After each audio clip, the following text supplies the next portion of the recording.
Indicateur 5 du référentiel national qualité.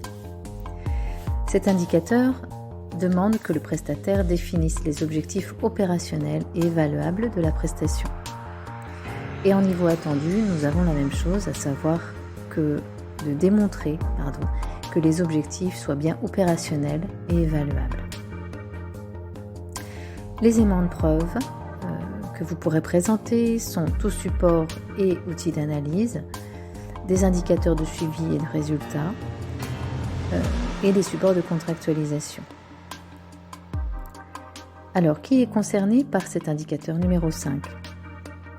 Là, c'est un indicateur commun, donc il s'applique aux 4 catégories de prestataires concourant au développement des compétences, que nous rappelons à chaque fois, donc le centre de formation classique, les centres de bilan de compétences, les centres qui proposent de la VAE, un accompagnement à la VAE et des CFA. Alors, comment répondre à cet indicateur numéro 5 ?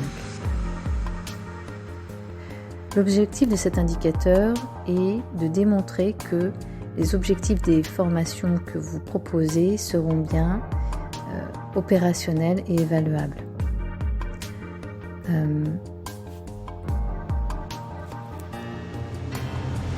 Comme nous l'avions précisé lors de l'indicateur numéro 1, il y a 3 objectifs pour une formation. Il peut y avoir 3 types d'objectifs pour une formation.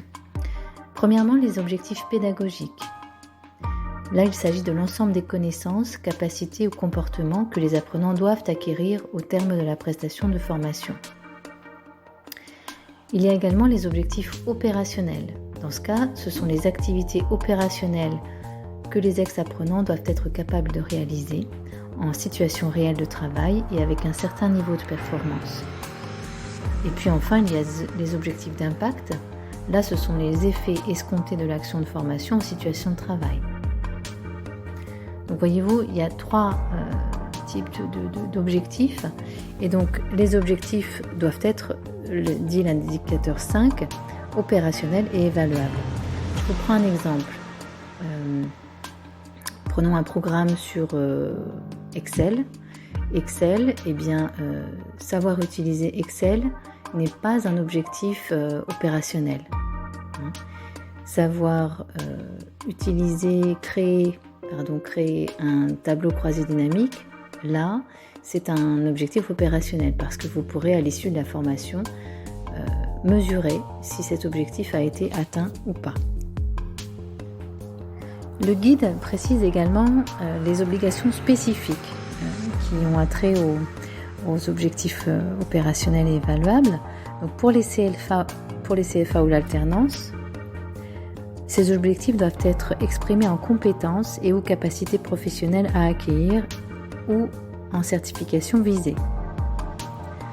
Pour le centre de bilan de compétences, il existe des outils et des grilles utilisées pour codéfinir les objectifs en phase préliminaire, ainsi que des documents de synthèse.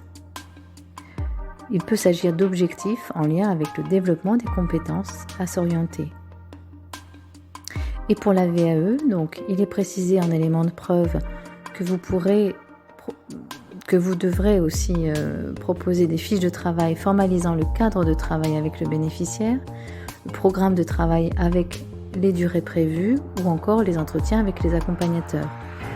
Tous ces documents sont autant de preuves qui permettront de démontrer que les objectifs de la VAE sont bien opérationnels et évaluables. Donc, il y a eu un travail là-dessus. Et pour la VAE, enfin, l'accompagnement est contractualisé et énonce les engagements respectifs du bénéficiaire et de l'accompagnateur. Mais là aussi, le plus souvent, quel que soit l'organisme de formation, ces objectifs sont définis avec le commanditaire ou le bénéficiaire et apparaissent dans les programmes de formation, voire à minima sur la convention de formation ou le contrat de formation.